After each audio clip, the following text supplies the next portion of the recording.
कांग्रेस और समाजवादी पार्टी पर जमकर बरसे मुख्यमंत्री योगी आदित्यनाथ। यूपी में यमुना का कहर, ताजमहल में घुसा पानी, अखिलेश यादव के ट्वीट पर भड़के ओपी राजभर।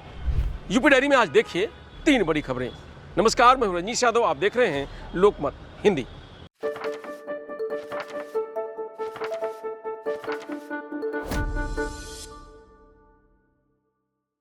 पहले मुगलों ने लूटा, फिर अंग्रेजों ने तबाह किया और जो कुछ बचा रह गया था वह मुगलों और अंग्रेजों के बाद कांग्रेस ने और समाजवादी पार्टी ने तबाही का नया मंजर पैदा करके देश के सामने और प्रदेश के सामने पहचान का संकट खड़ा कर दिया था। याद करिए, 1960 तक जो देश दुनिया की छठी अर्थव्यवस्था रही हो, वह देश 2014 तक आते आते आगे बढ़ने की बजाय दुनिया के अंदर हमारा स्थान अब 6 से 11वें स्थान पर आ गया।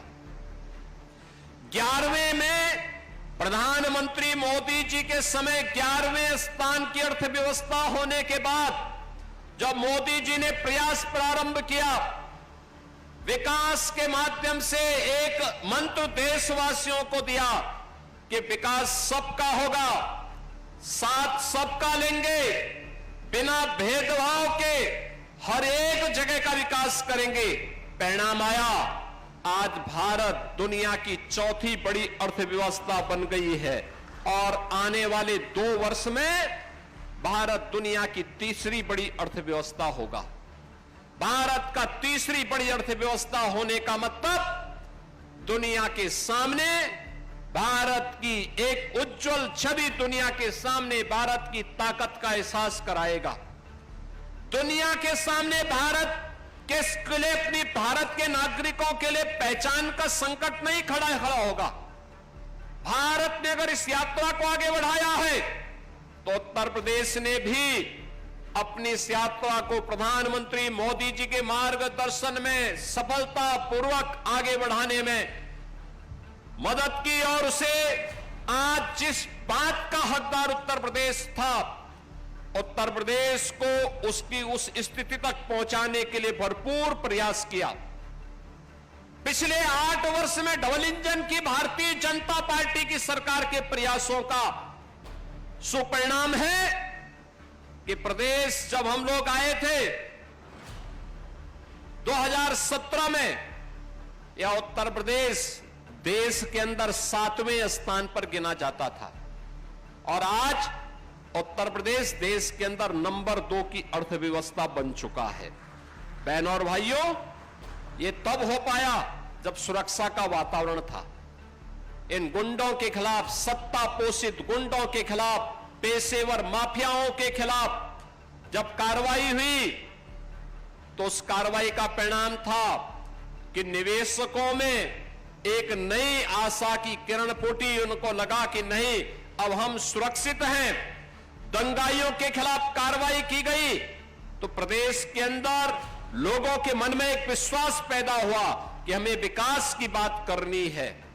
और जब यह देश विकास के पथ पर अग्रसर हो, उत्तर प्रदेश अपने आप को उससे अलग नहीं कर सकता है, क्योंकि देश की आबादी का हर 6ठा व्यक्ति उत्तर प्रदेश में निवास करता है।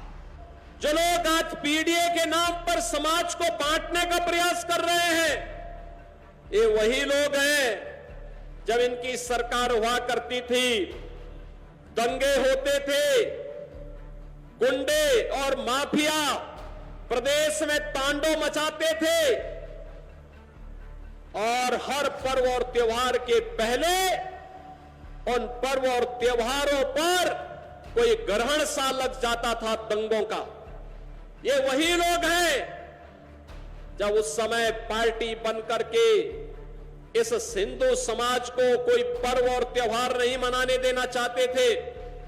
ये वही लोग हैं जो कावड़ यात्रा में रोक लगाते थे, विजयादशमी में दुर्गा पूजा के अनुष्ठान को नहीं होने देते थे, होली और दीपावली के कार्यक्रमों में तमाम प्रकार से व्यवधान पैदा करने का कार्य करते थे। उस समय इनके द्वारा जो तुष्टीकरण की नीति थी, आज प्रधानमंत्री मोदी जी के नेतृत्व में तुष्टीकरण नहीं, सबका साथ और सबके विकास के साथ संतुष्टीकरण की नीति है। विकास सबका, सुरक्षा सबको, लेकिन तुष्टीकरण किसी का नहीं। यूपी में यमुना का कहर, यमुना नदी का पानी ताजमहल की बाउंड्री तक पहुंच गया है। ताजमहल के पीछे दशहरा घाट की सीढ़ियां डूब गई हैं। ताजमहल के ठीक पीछे टीले तक पानी पहुंच गया है। इसकी वजह से सीआईएसएफ को अपनी चौकी शिफ्ट करनी पड़ी है। दशहरा घाट पर लोगों को पानी की तरफ जाने से रोकने के लिए रस्सी बांध दी गई है। बल्केश्वर का पर्वती घाट भी डूब गया है। यहाँ स्थित काली भैरव मंदिर का प्लेटफॉर्म अब दिखना बंद हो गया है। मंदिर की रेलिंग भी आधे से ज़्यादा डूब चुकी है। यहाँ पूजा रोक दी गई है। हाथी घाट की सीढ़ियाँ भी डूब चुकी हैं। कैलाश मंदिर घाट की सीढ़ियाँ भी डूब गई हैं। यहाँ लोगों को घाट पर जाने से रोकने के लिए बैरिकेडिंग कर दी गई है। गांव के खेतों में पानी भरा हुआ है।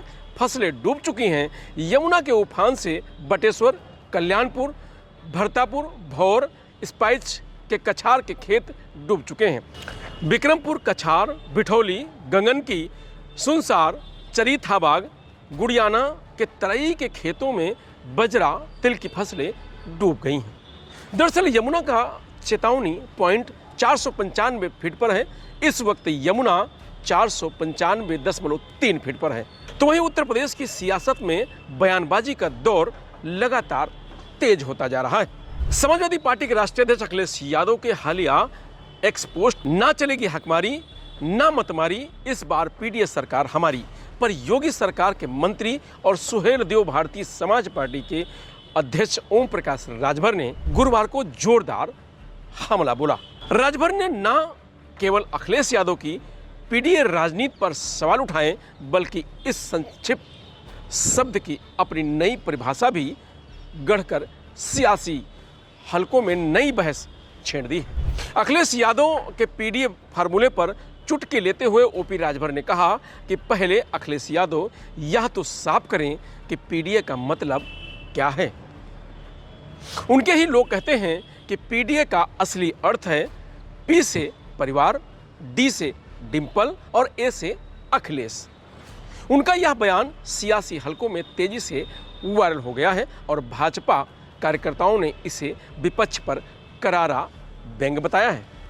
बता दें कि अखिलेश यादव ने पीडीए का नारा देते हुए पिछड़े, दलित और अल्पसंख्यकों को साधने की रणनीति बनाई है। 2024 के लोकसभा चुनाव और उसके बाद भी विधानसभा चुनाव को देखते हुए सपा लगातार इस नारे को आगे बढ़ा रही, लेकिन भाजपा और उसके सहयोगी दल इसे महज एक राजनीतिक हथकंडा बताते रहे हैं। फिलहाल यूपी डायरी में आज इतना ही। कल फिर मिलेंगे नई खबरों के साथ। तब तक आप बने रहिए लोकमत हिंदी के साथ। नमस्कार।